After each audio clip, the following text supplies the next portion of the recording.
Sign this." David handed Vanessa divorce papers at her mother's graveside. The casket was still being lowered. The priest was still praying. She was 7 months pregnant with his child. Sign it now. His voice was cold, commanding. His mistress stood behind him, fake tears in her eyes. His parents watched, arms crossed, satisfied smiles. Vanessa's hand shook as she signed. Right there at her mother's grave, she lost everything in that moment. But David made one fatal mistake. He had no idea who her mother really was. He had no idea what she'd left behind. And he had absolutely no idea what was coming for him. Before we dive in, we need to go back to how it all started. But first, make sure you subscribe to this channel and watch till the very end, because what happens next, you wouldn't want to miss it. Now, let's dive into the story. The cemetery was silent except for the sound of dirt hitting wood. Vanessa Reynolds stood at the edge of her mother's grave, her hand resting on her swollen belly, trying to breathe through the pain that had nothing to do with pregnancy. The Atlanta sky hung gray and heavy, matching the weight pressing down on her chest. Margaret Lawson was gone.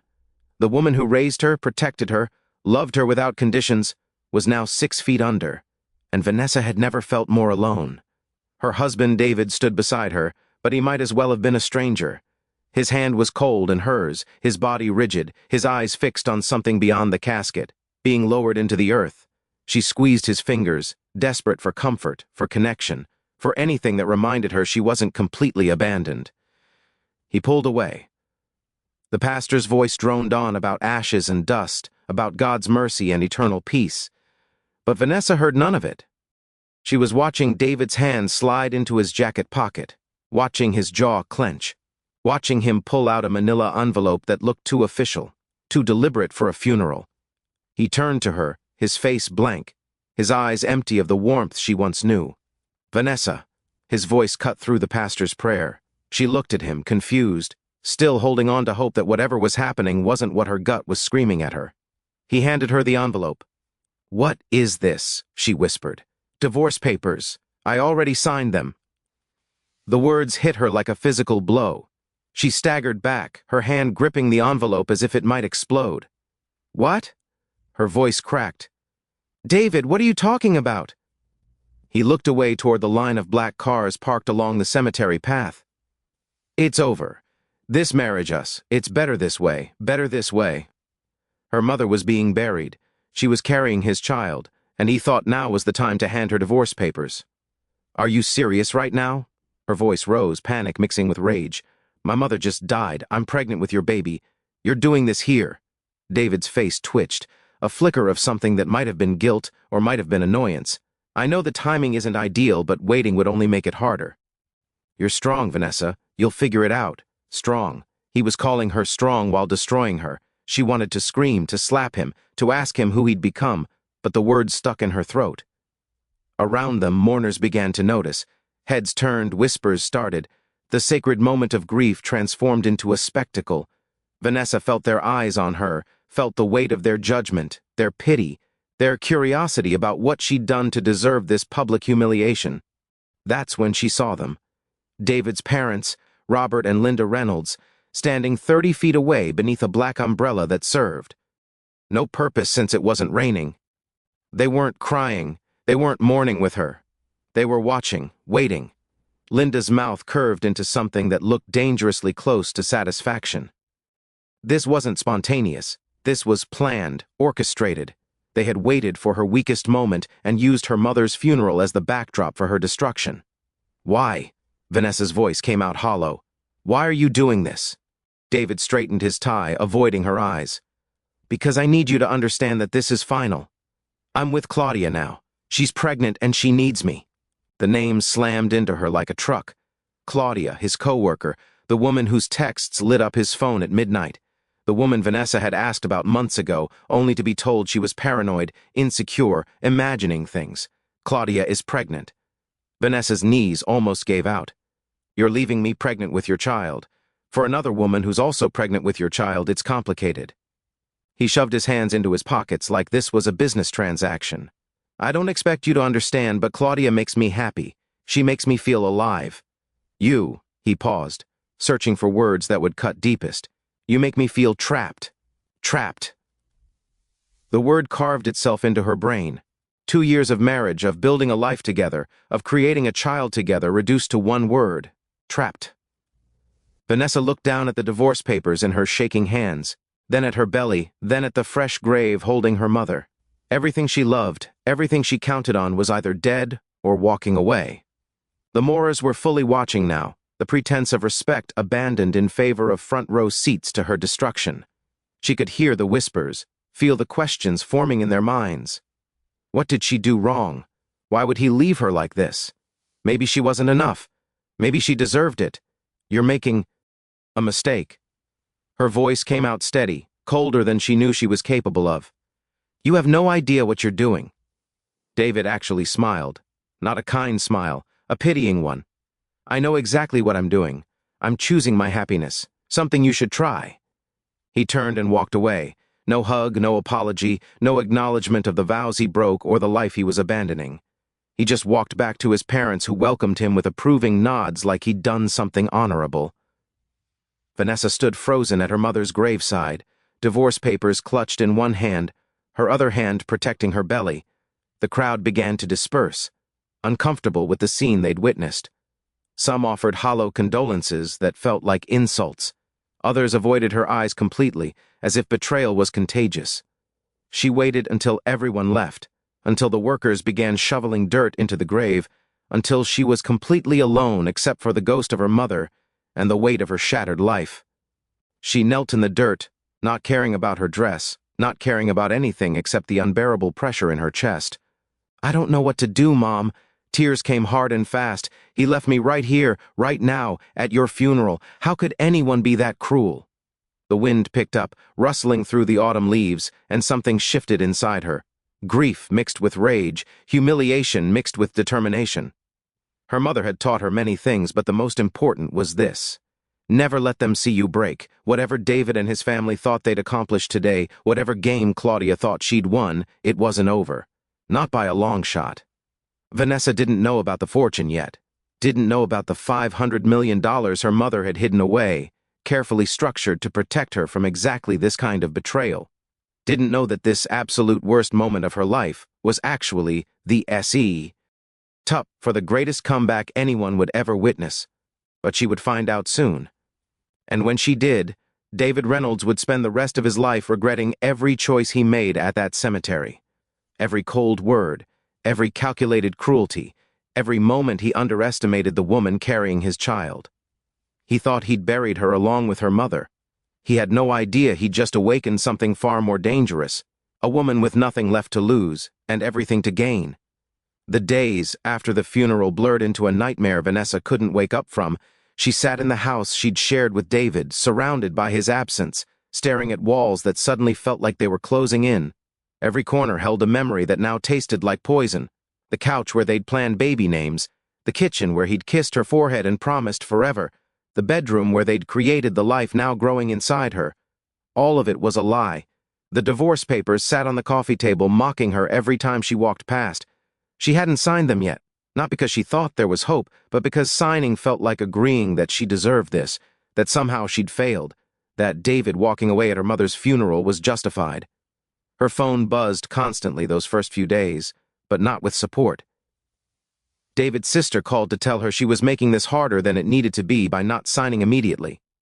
His mother, Linda, sent a text that read, "David needs to move forward with his life. Stop being selfish. Selfish."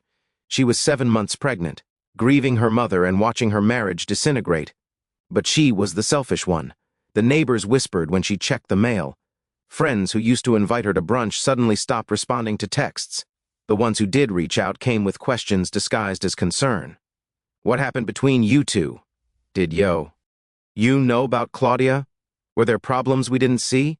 Each question felt like an accusation, like they were searching for proof that she'd caused this, that David's betrayal was somehow her fault. Social media became a minefield. David had been careful, strategic even, planting seeds of his narrative before handing her those papers. Posts about choosing happiness over settling. And sometimes the hardest decisions are the right ones flooded his page, each one liked and supported by people who had no idea what he'd actually done.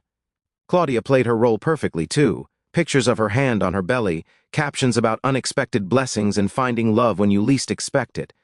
The comments section was full of people congratulating them, celebrating their brave decision to follow their hearts. Nobody asked about the pregnant wife left behind at a funeral. Nobody cared about that story.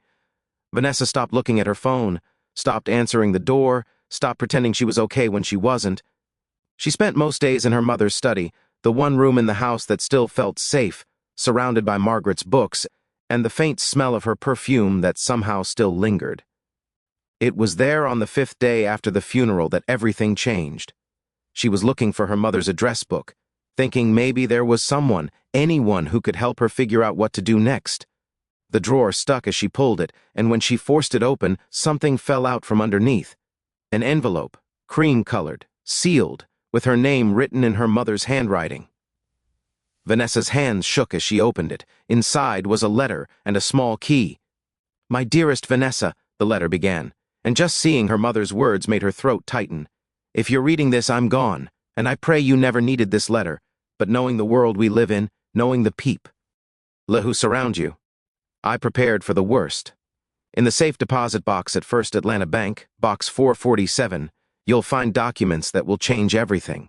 Accounts, properties, investments. I've spent 30 years building something that nobody knows about, and I built it for you. For moments like this, when people show you who they really are, believe them. Then use what I've given you to rise above them. Trust no one until they've earned it. Protect yourself and my grandchild, and remember, patience is the greatest weapon you'll ever have.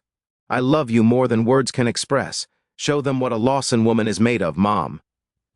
Vanessa read the letter 3 times, her heart pounding harder with each word. Accounts, properties. Her mother had worked as a bookkeeper for small businesses her whole life, lived modestly, never showed any signs of wealth. What was she talking about? She grabbed her keys and drove to the bank, the letter clutched in her hand, her mind racing with questions she couldn't answer. The safe deposit room was cold and private, and when the attendant left her alone with box 447, Vanessa's hands trembled so badly she could barely fit the key in the lock. Inside were folders, legal documents, account statements, property deeds, and numbers that made her head spin. $500 million. Her mother had accumulated $500 million across investments, real estate holdings, and business ventures Vanessa had never heard of. How was this possible? She pulled out document after document, each one revealing another layer of her mother's secret empire. Commercial properties across 3 states, stakes in tech startups that had exploded in value, carefully managed investment portfolios that had grown exponentially over decades. Margaret Lawson hadn't just been a bookkeeper, she'd been a genius, quietly building wealth while everyone around her assumed she was barely getting by.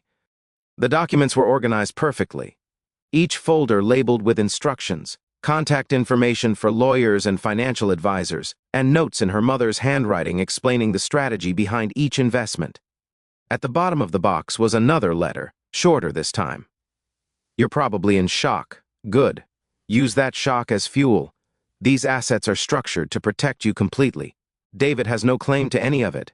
His family has no power here. Take your time. Learn everything. Then, when you're ready, show them exactly what they lost when they underestimated you."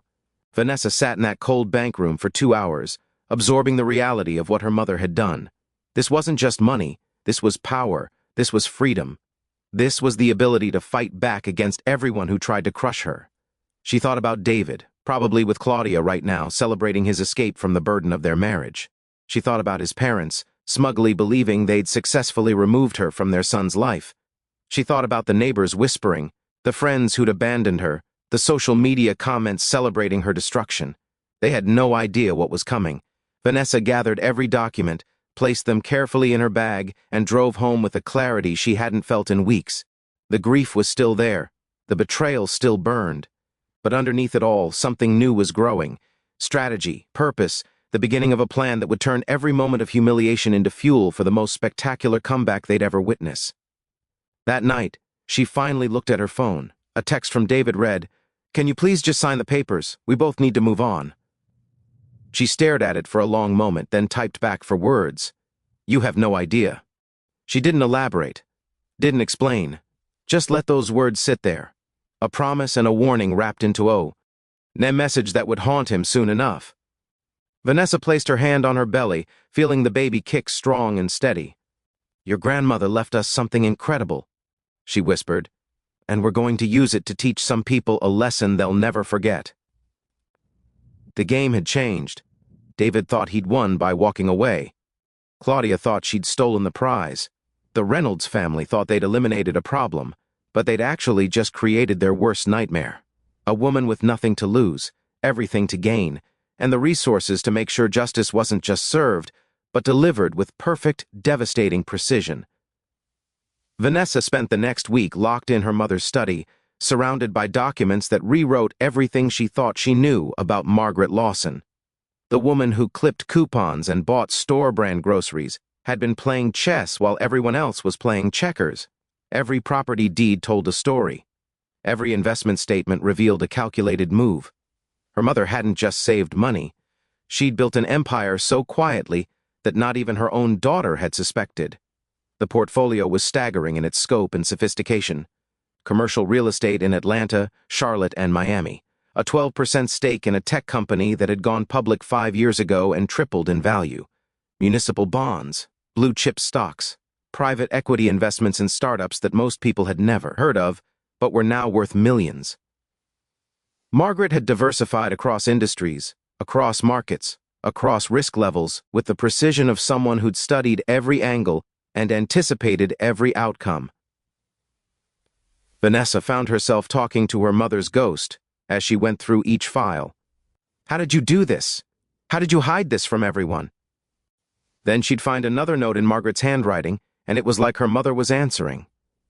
One note tucked into a fold. "Ye are about the Miami properties read. People see what they expect to see. I let them see a simple bookkeeper. They never look deeper." Another note attached to documents about a private investment fund said, "The best protection is being underestimated. Let them think you're small, then strike when they least expect it." Her mother had known that people would try to use Vanessa, manipulate her, betray her. She'd built this fortune not just as inheritance, but as armor, as weapons, as tools for the war. Vanessa didn't even know she'd be fighting. The phone number at the bottom of her mother's instruction letter connected her to James Morrison, a lawyer who'd been managing Margaret's legal affairs for 20 years. They met at his downtown office, a sleek space on the 40th floor with views that stretched across Atlanta. James was in his 60 seconds, sharp-eyed and direct with a kind of calm authority that came from decades of protecting powerful people. "Your mother was one of the most brilliant clients I've ever had," he said, settling into his chair across from Vanessa. "She started with almost nothing and built something most people couldn't build with 10 times the starting capital." Vanessa leaned forward. "Why didn't she tell me? Why keep a secret?" James smiled slightly. "Because she was protecting you. If David or his family had known about this wealth, do you think they would have waited until after her death to make their move? They would have tried to control you years ago." The words hit hard because they were true. If the Reynolds family had known about $500 million, they would have sunk their claws in deep, making sure David stayed married to secure access to it. "Margaret structured everything specifically to keep you protected," James continued, pulling out another set of documents.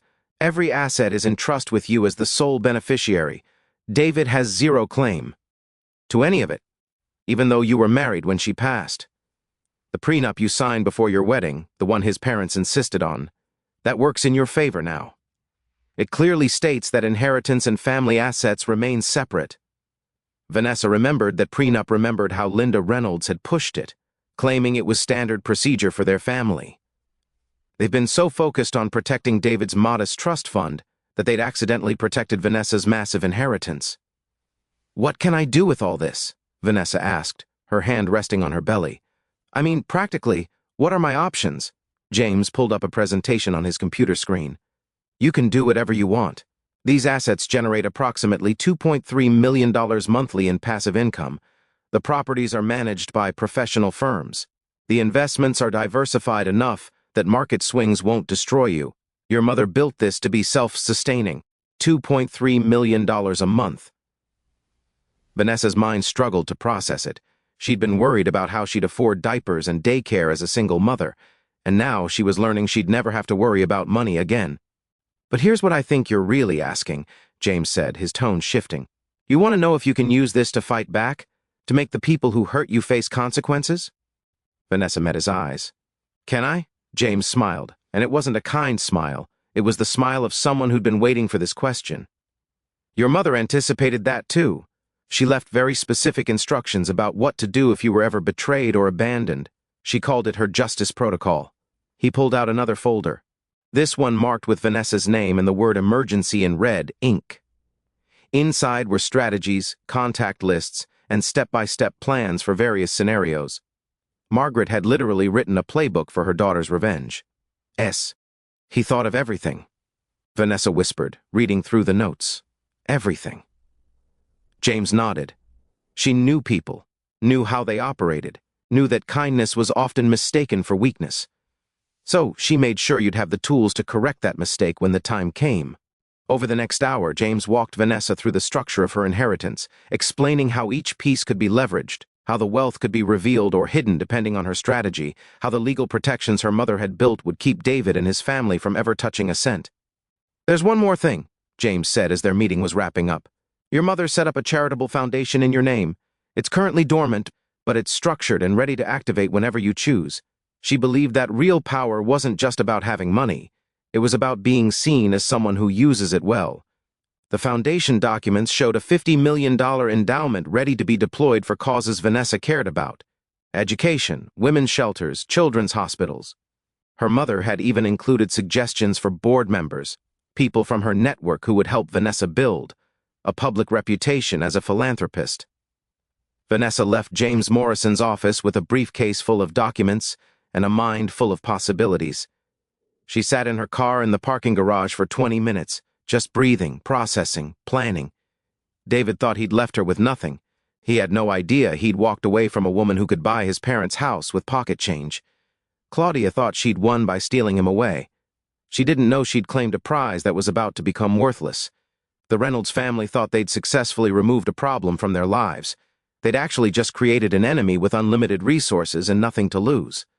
Vanessa's phone buzzed. Another text from David.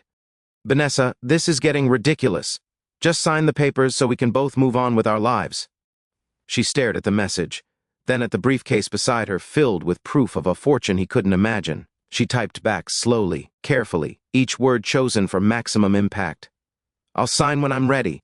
Until then, enjoy your new life. I know I'm about to enjoy mine." She hit send and started the car. There was so much work to do, financial advisors to meet, properties to visit, investments to review, a strategy to build that would turn her mother's foresight into the most spectacular reversal of fortune Atlanta had ever witnessed. But first, she needed to go home and rest. The baby was kicking, reminding her that this wasn't just about revenge. It was about building a future where her child would grow up knowing that being underestimated was a gift, that patience was power, and that justice, when it finally arrived, was always worth the wait. Vanessa drove home with the windows down, breathing in the cool evening air, feeling something she hadn't felt since the funeral. Hope. Not the naive hope of someone who believed everything would be okay, the fierce, determined hope of someone who knew exactly how to make everything okay and had the resources to do it. David had made his choice at that cemetery. Now Vanessa was about to make hers, and hers would echo for years. Claudia Bennett had always been good at playing roles. In high school, she'd been the girl who befriended the popular kids just to learn their secrets. In college, she'd dated the professor's son to secure better grades. At work, she positioned herself near David Reynolds the moment she noticed his wife rarely came to office events. She saw opportunity where others saw boundaries, and David had been the easiest mark she'd ever targeted. The pregnancy lie had been her masterpiece. A few carefully timed photos of her hand on her flat stomach. Some morning sickness complaints at the office. A fake ultrasound image she'd pulled from a Google search and edited with her own name. David had believed every word because he'd wanted to believe. Men like him always did. They wanted to feel needed, wanted chosen. Claudia had simply given him the story he was desperate to hear. She sat in David's apartment now, the same apartment he'd moved into 3 days after handing Vanessa those divorce papers. It was temporary, he'd said, just until the divorce was finalized and he could figure out his next move. Claudia didn't care about temporary. She cared about security, about locking him down before he realized what he'd actually given up. Baby, can you grab my prenatal vitamins? She called from the couch, her hand dramatically pressed to her forehead. David emerged from the kitchen with a glass of water and the bottle of regular multivitamins she'd rebelled. You feeling okay? His voice carried genuine concern, the same concern he'd probably once shown Vanessa before Claudia had poisoned it. Just tired. The baby's taking a lot out of me. She took the vitamin, swallowed it with theatrical effort, and leaned into him. I'm so glad I have you. I don't know how I do this alone. David wrapped his arm around her, and Claudia felt the satisfaction of a plan coming together. He'd left his pregnant wife for her pregnant self, which meant he was locked in by guilt, obligation, and the narrative he'd created to justify his choices. He couldn't back out now without looking like a monster twice over, but maintaining the lie was getting harder. His mother, Linda, had started asking about doctor's appointments. His sister wanted to throw a baby shower.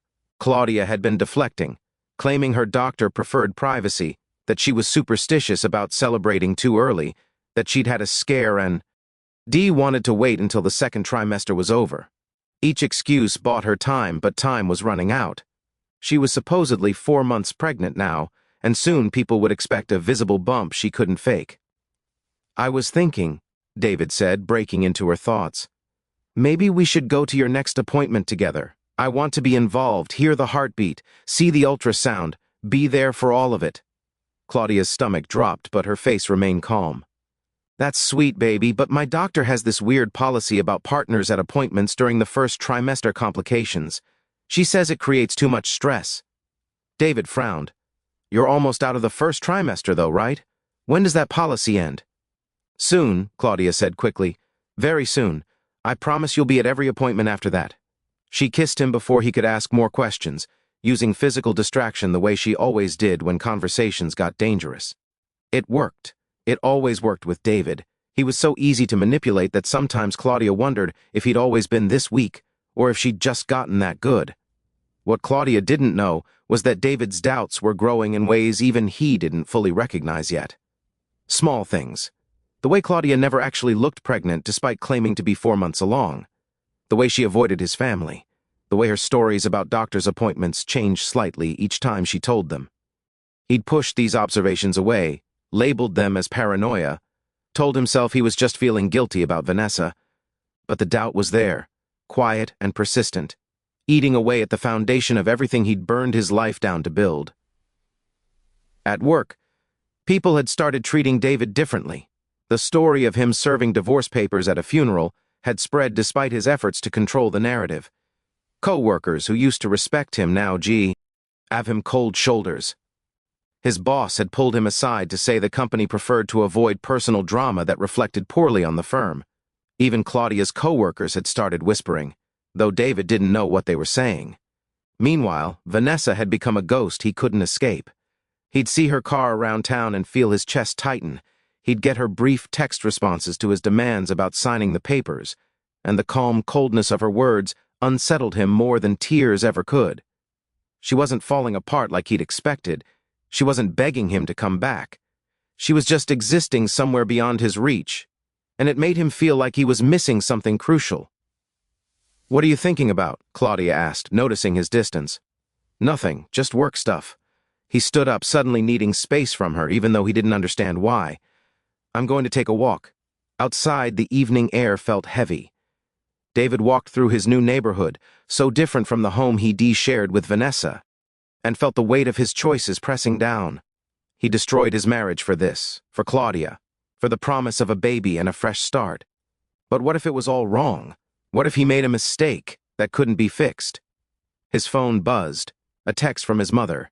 Linda, we need to talk about Vanessa. Call me, he called, dreading whatever lecture was coming. What's going on? Have you noticed anything strange about Vanessa lately? Linda's voice was sharp with something David couldn't identify. Concern? Fear? What do you mean, strange? She was at the mayor's charity luncheon today, sitting at a very important person table, wearing clothes that cost more than your car, talking to people we've been trying to get meetings with for years. David's mind went blank. That's impossible. Vanessa doesn't know those people. She can't afford those clothes. You must have seen Sam. Ewan who looked like her. It was her, David. I saw her up close. She saw me too, and she smiled. Not a friendly smile. The kind of smile that says she knows something we don't. David hung up and immediately searched social media for anything about the luncheon. There, tagged in multiple photos, was Vanessa. Hi, Vanessa. Except she didn't look like him anymore. She looked powerful confidence. She was glowing despite being 8 months pregnant, wearing a dress that probably cost thousands, surrounded by Atlanta's elite like she'd always belonged there. How was this possible? Her mother had been a bookkeeper. Vanessa had worked part-time at a nonprofit. They'd always struggled with money, always worried about bills. Where was this coming from? David. Claudia's voice came from the doorway. You've been out here for 20 minutes. Come back inside. He turned to look at her, really look at her. And for the first time since this whole thing started, he saw her clearly. The way she positioned herself, the way she performed vulnerability, the way she never actually showed him proof of anything she claimed. The pregnancy test she'd shown him could have been anyone's. The ultrasound could have been downloaded from the internet. He'd never actually gone to a doctor's appointment, never actually heard a heartbeat, never actually seen proof beyond her word. Claudia, I want to go to your next doctor's appointment. His voice was firm now. No excuses, no policies. I'm coming with you. Her face flickered, just for a second, but he saw it. Panic. Baby, I told you. I don't care what you told me, I'm coming. If you're really pregnant with my child, there's no reason for me to not be there. Claudia's jaw tightened. Fine, I'll schedule something and let you know. But they both knew she wouldn't. They both knew the game had just shifted. David walked past her back into the apartment, his mind racing. With questions he should have asked months ago. What had he actually given up? What had he actually gained? And why did Vanessa, the woman he destroyed at her mother's funeral, suddenly look like she'd won something he didn't even know they were competing for? The trap Claudia had set was starting to close, but not around David, around her. And she had no idea that Vanessa wasn't just wealthy now. She was strategic, patient, and gathering evidence of every lie that had been told, every manipulation that had been performed, every betrayal that would soon be exposed in the most public, devastating way possible. Vanessa moved into her mother's estate on a Tuesday morning, 8 months pregnant, and more focused than she'd ever been in her life. The house wasn't the modest 3-bedroom she'd grown up in that had been sold years ago. Margaret had told her to downsize after Vanessa went to college. What a lie that had been. The real estate sat 20 minutes outside Atlanta, hidden behind gates and old oak trees, a sprawling property that Margaret had purchased under a trust name nobody would connect to her. 6 bedrooms. A library that smelled like leather and old money, windows that overlooked gardens Vanessa didn't even know her mother owned. This was where Margaret had really lived, where she'd planned and strategized and built an empire while everyone thought she was clipping coupons in a small apartment. Vanessa walked through rooms filled with her mother's presence, touching furniture that cost more than most people's cars and felt the full weight of inheritance settling on her shoulders. This wasn't just money, this was responsibility, legacy, the obligation to use what her mother built to protect herself and destroy anyone who thought they could use her. She met with Catherine Zhao the next day, a financial advisor whose name had been at the top of Margaret's contact list, with 3 stars next to it. Catherine's office was in Buckhead, glass, and steel, and the kind of quiet confidence that came from managing billions. She was younger than Vanessa expected, maybe 40, with sharp eyes that seemed to calculate everything before she spoke. Your mother was extraordinary, Catherine said, pulling up files on her computer. Most of my clients inherit wealth. Margaret created from almost nothing. Do you understand how rare that is? Vanessa shifted in her chair, her hand resting on her belly. I'm starting to. Catherine smiled. Good. Because now we need to talk about what you want to do with it. Your mother's strategy was defense and growth. She built walls around her assets, made sure they multiplied, and stayed invisible. But you're in a different position. You've been attacked. So the question is, do you want to stay invisible, or do you want them to see what they lost? The question hung in the air between them. Vanessa thought about David at that cemetery, about Claudia's fake sympathy, about Linda Reynolds' satisfied smile as her son handed over divorce papers. She thought about the whispers, the judgment, the way everyone had assumed she was weak and defeated. I want them to see, Vanessa said quietly. I want them to understand exactly what they threw away. Catherine's smile widened. Then let's build you a public presence that makes that impossible to miss. Over the next 3 hours, they mapped out a strategy that was equal parts business and psychological warfare. Vanessa would start appearing at charity events, the kind where Atlanta's elite gathered to see and be seen.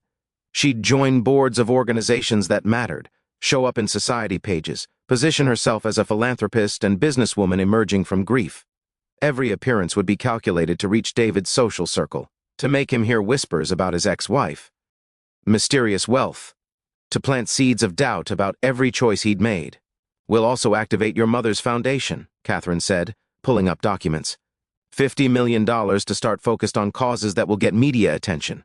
Women's shelters, children's hospitals, education programs for underprivileged kids. You'll be seen as someone who uses wealth to help people, which makes you untouchable when the truth about David and Claudia comes out. Vanessa leaned forward. "What truth are we talking about?" Catherine's expression turned cold. "The truth is that he abandoned his pregnant wife at her mother's funeral. The truth is that Claudia's pregnancy is fake. The truth that his family coerced him into a divorce. All of it. But we don't just tell people, we let them discover it. We create situations where the evidence reveals itself." She pulled out a folder Vanessa hadn't seen before. "Your mother hired a private investigator 6 months before she died. She suspected something was wrong with David, with Claudia, with the whole situation. This folder contains everything he found." Vanessa opened it with shaking hands. Inside were photos of David and Claudia together. Timestamps showing their affair had started 9 months ago, not for like they claimed. Text messages between Claudia and a friend, where she admitted the pregnancy was fake, called it her insurance policy to lock David down. Emails between David's parents discussing how to pressure him into divorcing Vanessa. Bank statements showing Linda Reynolds had paid Claudia $10,000 3 weeks before the funeral. Her mother had known, had documented everything, had prepared Vanessa to fight back with evidence that couldn't be disputed or dismissed. "My mother knew all of this and never told me." Vanessa's voice cracked. Catherine's expression softened slightly. "She was dying, Vanessa. She didn't want to spend her last months watching you suffer through a divorce. She wanted to give you the tools to handle it yourself, to come out stronger, and she did." Vanessa closed the folder, her mind racing. "What do we do with this?" "Nothing yet." Catherine stood, walking to the window overlooking Atlanta's skyline. "Right now, David thinks he got away with it. Claudia thinks her plan worked. Your in-laws think they successfully removed you from their lives. Let them enjoy that feeling. Let them get comfortable, because the higher they feel, the harder they'll fall when we pull the floor out from under them." Over the next 2 months, Vanessa executed Catherine's strategy with precision that would have made her mother proud. She attended a fundraiser for the Atlanta Children's Hospital, donating $500,000 and making sure the donation was very public. She joined the board of a women's shelter, bringing both her money and her story of surviving betrayal. Though she kept the details vague enough to create mystery, she showed up at gallery openings, charity auctions, and society luncheons, always dressed impeccably, always calm and gracious, always visibly pregnant and radiating strength that made people curious about her story. The whispers started exactly as Catherine predicted. "That's David Reynolds' ex-wife. I heard he left her at a funeral. Where did she get that kind of money? She's Margaret Lawson's daughter. I had no idea Margaret had money. She carries herself like old money, doesn't she?" Each appearance was photographed, tagged on social media, written about in the society sections of local papers and blogs. Vanessa became impossible to ignore, and every mention of her included context about her recent divorce, her pregnancy, her mother's death. The narrative David had tried to control was slipping through his fingers, replaced by a new story where Vanessa wasn't the villain or the victim, but something far more dangerous. The mystery. David's mother called Vanessa twice, both times going to voicemail. His sister sent a Facebook message asking if they could talk about some confusion regarding the divorce. Vanessa ignored them all, letting silence do more damage than any conversation could. She spent evenings in her mother's library, reading Margaret's journals, understanding the philosophy behind every decision. Her mother had written extensively about patience, about letting enemies defeat themselves, about the power of being underestimated. People reveal their true nature when they think you're powerless. One entry read, "Give them enough rope and they'll hang themselves with it. Your only job is to document the process." Vanessa was documenting everything. Every social media post Claudia made about her fake pregnancy, every time David's story changed slightly, every interaction with the Reynolds family, she kept recording, screenshots, timestamps, building a case that would be undeniable when the moment came to present it. Her lawyer, James Morrison, called weekly with updates. The divorce papers still sat and signed because Vanessa was strategically delaying, using legal procedures and technicalities to stretch the process while she built her position. David was getting frustrated, which was exactly what she wanted. "He's threatening to take you to court to force the divorce through," James said during one call. "Let him," Vanessa replied calmly. "A court proceeding means public records, discovery, testimony under oath. Is that really what he wants?" James chuckled. "I'll make sure his lawyer understands that. I suspect the threats will stop." They did. Within days, David's aggressive demands softened to requests, then to almost pleading messages about just wanting to move forward. But Vanessa wasn't ready for him to move forward. She was building towards something specific. Something her mother had planned for. Something that would expose every lie and betrayal in the most public, undeniable way possible. The baby kicked hard, reminding her that time was running out. She was due in 3 weeks, and she wanted everything in place before then. The final pieces were coming together. The gala was being planned. The evidence was compiled. The witnesses were prepared. All that remained was patience. The same patience her mother had taught her. The patience that separated those who reacted from those who won. The charity luncheon at the Ritz-Carlton was packed with Atlanta's power players. The kind of event where business deals happened over salmon and donations were made for social positioning as much as goodness. Vanessa arrived 30 minutes late, a strategic choice Catherine had insisted on. "Let them settle in, start talking, get comfortable," she'd said. "Then you walk in and stop every conversation in the room." It worked exactly as planned. Vanessa entered wearing a navy dress that cost more than most people's monthly rent. Her pregnant silhouette impossible to miss. Her composure radiating the kind of quiet authority that made people sit up straighter. Conversations faltered. Heads turned. She felt the weight of recognition ripple through the room as people realized who she was and started putting together pieces of the story they'd been hearing in whispers. Linda Reynolds was there, seated at a table near the back with 3 women from her country club. Vanessa watched her mother-in-law's face drain of color, watched her lean over to whisper urgently to her companions, watched the panic set in as she realized the woman she tried to erase was not only present but elevated beyond anything the Reynolds family could claim. Vanessa didn't acknowledge her, didn't even glance in her direction. She simply walked to her assigned table near the front, a very important person section reserved for major donors, and took her seat beside Marcus Jen, a tech entrepreneur whose company her mother had invested in years ago. "Vanessa Lawson," Marcus said warmly, standing to greet her. "Your mother was one of the smartest investors I ever met. I'm sorry for your loss." "Thank you," Vanessa replied, settling into her chair with the careful movements of someone very pregnant. "She spoke highly of you, too. Said you were one of the few people in tech who understood that ethics and profit weren't opposites."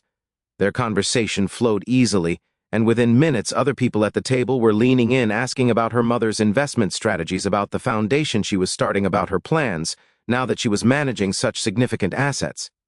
Vanessa answered each question with practiced grace, never bragging, never oversharing, but making it clear through careful words that she was not someone to be dismissed or pitted.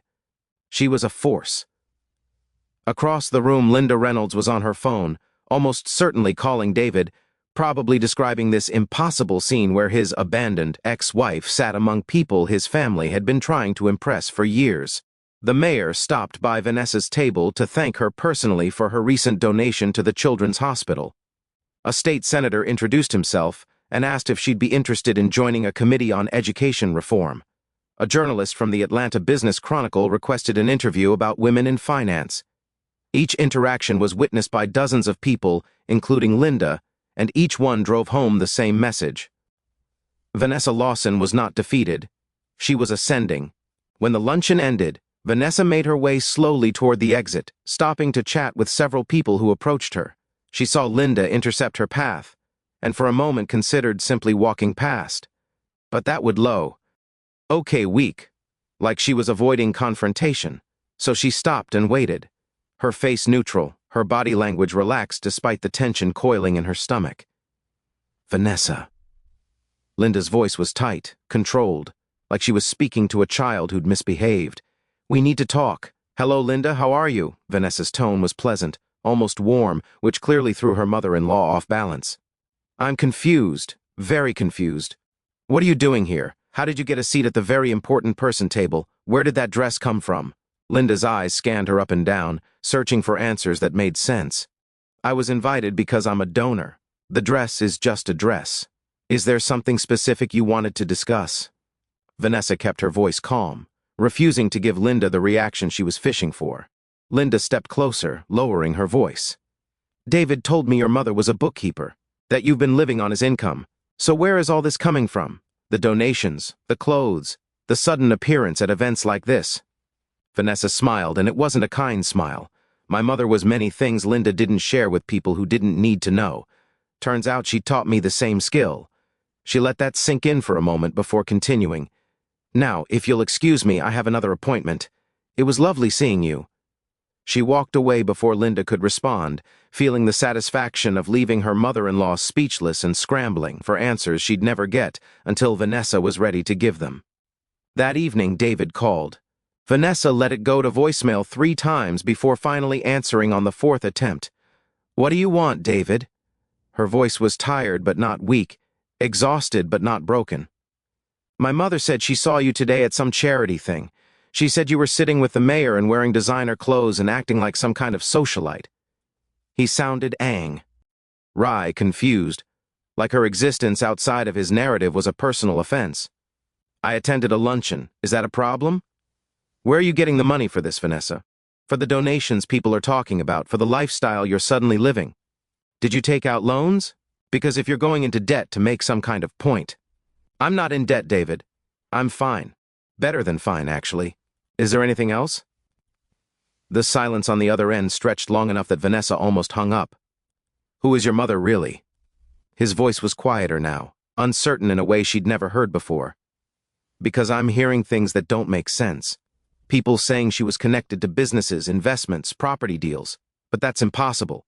She worked as a bookkeeper for small companies. She lived in that tiny apartment. She drove a 15-year-old car. My mother was exactly who she needed to be in every situation, Vanessa said carefully. She taught me that the best protection is being underestimated. Looks like she was right. What does that mean?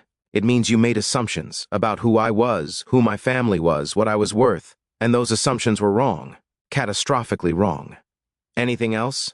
David's breathing was heavy on the line. Are you trying to get back at me? Is this some kind of revenge? Vanessa laughed, a sound with no humor in it. Revenge would require me to care what you think, David.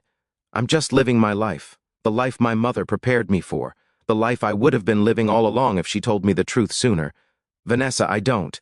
Her voice cut sharp. Whatever you're about to say, don't. You made your choice at my mother's funeral. You handed me divorce papers while they lowered her into the ground. You chose Claudia and her convenient pregnancy over your actual pregnant wife. You chose your parents' approval over your marriage vows. So now you get to live with those choices while I live with mine. She hung up before he could respond, her hands shaking slightly from the confrontation, but her resolve stronger than ever. The cracks were showing. David's confidence was wavering. His family's certainty was crumbling. The narrative they controlled was being rewritten in real time, and there was nothing they could do to stop it. Over the next 2 weeks, Vanessa's presence became impossible to ignore.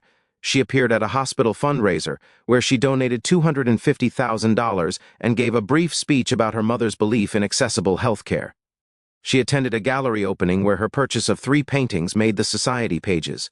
She joined a breakfast meeting for women entrepreneurs where she talked about inherited wealth and the responsibility to use it wisely. Each appearance generated buzz. Each photo generated questions. Each story generated doubt about the version of events David had been selling. His co-workers started treating him differently with a mix of suspicion and pity that suggested they'd heard rumors he couldn't control. Claudia's social media posts about her pregnancy had slowed down, probably because people were starting to ask questions about why she never showed any visible signs of being 6 months along. The Reynolds family, who'd been so confident in their orchestrated divorce, were now the subjects of gossip, suggesting they'd massively miscalculated who Vanessa Lawson actually was. And through it all, Vanessa maintained her calm, her grace, her strategic patience. She documented every interaction, every attempted contact from David's family, every shift in public perception. She was building towards something specific, something that would crystallize all of this momentum into a single devastating moment of revelation. The baby was due in 10 days. The gala was scheduled for 2 weeks for her due date, giving her time to recover enough to attend. Everything was aligned. Every piece was in place. Every person who betrayed her was about to learn what happened when you underestimated a woman with nothing to lose, everything to gain, and the resources to make sure justice wasn't just served, but delivered with precision that would leave them speechless. David had thought he was escaping a trap when he handed her those divorce papers. He'd actually walked right into one, and soon, very soon, it would snap shut around him, Claudia, and everyone who'd helped them. The reversal wasn't coming. It was already here. They just didn't know it yet. David couldn't sleep anymore. He'd lie awake at 3 a.m, staring at the ceiling of his temporary apartment, replaying every conversation with Vanessa, every sighting his mother reported, every whisper he'd heard at work about his ex-wife's mysterious wealth. The woman he'd left sobbing at a graveside was now appearing in society pages, sitting on charity boards and writing checks that made his entire annual salary look like pocket change. None of it made sense. He'd known Margaret Lawson for 2 years, visited her modest apartment dozens of times, attended family dinners where they'd split the bill at casual restaurants. She'd been kind, warm, but clearly not wealthy. So where did $500 million come from? Because that was the number circulating now in whispers, an impossible figure that kept growing with each retelling. Beside him, Claudia shifted in her sleep, her hand instinctively moving to her still flat stomach. 6 months pregnant, she claimed, but there was no bump, no weight gain, nothing except her word and a suspicious reluctance to let him attend any doctor's appointments. He'd been pushing harder lately, demanding to be included, and she'd been deflecting with increasingly transparent excuses. Her doctor was on vacation. The office had scheduling conflicts. She had a scare and needed privacy. Each excuse felt thinner than the last, and David was starting to see patterns he'd been willfully blind to before. The way she angled herself in photos to hide her stomach, the way she wore baggy clothes that should have been unnecessary at 6 months, the way she changed the subject whenever he asked specific questions about symptoms, cravings, or the baby's movement. He wanted to believe her, needed to believe her. Because if Claudia was lying, then everything he destroyed had been for nothing. His marriage, his reputation, his self-respect, all of it sacrificed for a woman who might be running the oldest con in history. His phone buzzed on the nightstand. A text from his sister Rachel. "We need to talk about Vanessa tomorrow. Don't make excuses." David deleted it without responding, but the dread settled deeper in his stomach. His family had been pressuring him for weeks to handle the Vanessa situation, to figure out where her money came from to ensure she wasn't entitled to anything from the Reynolds estate. As if he hadn't already tried, as if Vanessa was taking his calls or answering his questions. She'd become unreachable, operating in circles so far above him that he couldn't even get close enough to demand answers. The divorce papers still sat and signed, tied up in legal procedures his lawyer kept complaining about. "She's stalling," his attorney had said during their last meeting, using every technicality available. "It's like she wants to drag this out as long as possible. So, take her to court, force it through." David had been desperate, feeling control slip away. "We can try, but that means public proceedings, discovery. She'd have the right to subpoena your financial records, communications, everything. Are you sure you want that level of scrutiny?" The lawyer had looked at him with an expression that suggested he knew exactly what skeletons might be hiding in David's closet. David had backed down, told his lawyer to keep trying negotiation, but the truth was becoming unavoidable. Vanessa held all the cards now, and she knew it. The next morning, David met his sister at a coffee shop downtown, arriving 15 minutes late because he'd been avoiding the conversation. Rachel was already seated, her laptop open, her expression tight with a kind of anger their family specialized in. "You're late." She didn't look up from her screen. "Traffic." He slid into the chair across from her, ordering coffee he didn't want just to have something to do with his hands. "What's this about?" Rachel turned her laptop around, showing him a news article from the Atlanta Business Chronicle. The headline read, "Mystery Philanthropist, How Vanessa Lawson is Reshaping Atlanta's Charity Landscape." Below it was a photo of Vanessa at some gala, looking radiant despite being 9 months pregnant, surrounded by people who mattered in ways the Reynolds family could only dream about. "This is what this is about," Rachel said, her voice sharp. "Your ex-wife is making us look like fools. People are asking questions, David, about why you divorced her, about what you knew, about whether our family pressured you into leaving a woman who was clearly connected to serious money. I didn't know about any money, David said weakly. Margaret never mentioned anything. Vanessa never mentioned anything. How was I supposed to know? You weren't supposed to know because that's what they wanted. They played us and you walked right into it. Rachel closed her laptop with more force than necessary. Mom is losing her mind. The women at her club are talking. People she's been trying to impress for years are now more interested in meeting Vanessa than being seen with our family. Do you understand how humiliating this is? David wanted to point out that he'd been humiliated too. That finding out his wife's family had hidden wealth didn't exactly make him feel great. But he knew Rachel wouldn't care. His sister had never liked Vanessa anyway, had supported the divorce, had probably helped his parents orchestrate the whole thing. What do you want me to do about it? He asked. Figure out what her angle is. She's not just showing up at events for fun. She's building towards something. I can feel it. Rachel leaned forward, her voice dropping. And you need to lock down the situation with Claudia, because if Vanessa exposes anything about how this divorce happened, about the affair, about the timing, we'll all go down with you. The mention of Claudia made David's stomach turn. What do you mean, lock it down? I mean, make sure her story is airtight. Make sure she's really pregnant. Make sure there's no way Vanessa can use this against us. Rachel's eyes were cold, calculating, because I'm starting to hear rumors that Claudia might not be as pregnant as she claims. That's ridiculous. David's defense came out automatic, but hollow. Is it? Have you been to any appointments? Seen any ultrasounds? Heard a heartbeat? Rachel watched him closely, or have you just been taking her word for it? The questions hung between them like accusations, and David realized his sister had identified the same doubts that had been keeping him awake at night. He left the coffee shop feeling worse than when he'd arrived. Rachel's warnings echoing in his head. Back at the apartment, he found Claudia on the couch, scrolling through her phone, her expression troubled. We need to talk, David said, standing in front of the TV so she couldn't avoid him. Claudia looked up, her face instantly arranging itself into concern. What's wrong, baby? I want to go to your next doctor's appointment. No excuses. No delays. I'm calling your doctor myself and scheduling it. Her face flickered, that micro-expression of panic he'd learned to recognize. David, I already told you. I don't care what you told me. His voice was harder now. Months of doubt crystallizing into demand. Either we go together or I'm going to start asking questions I should have asked a long time ago. Claudia stood up, her hand moving to her stomach in that practiced gesture she used whenever she needed to remind him why he'd left his wife.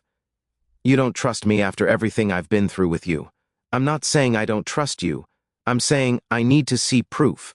Real proof. Not photos, not stories, actual medical confirmation that you're pregnant with my child. The words felt like betrayal even as he said them, but they needed to be said. Claudia's eyes filled with tears, a response so quick it felt rehearsed. How can you even ask me that? Do you know how hurtful this is? I'm carrying your baby and you're treating me like I'm some kind of liar. Then prove you're not. David's voice didn't soften. Take me to an appointment.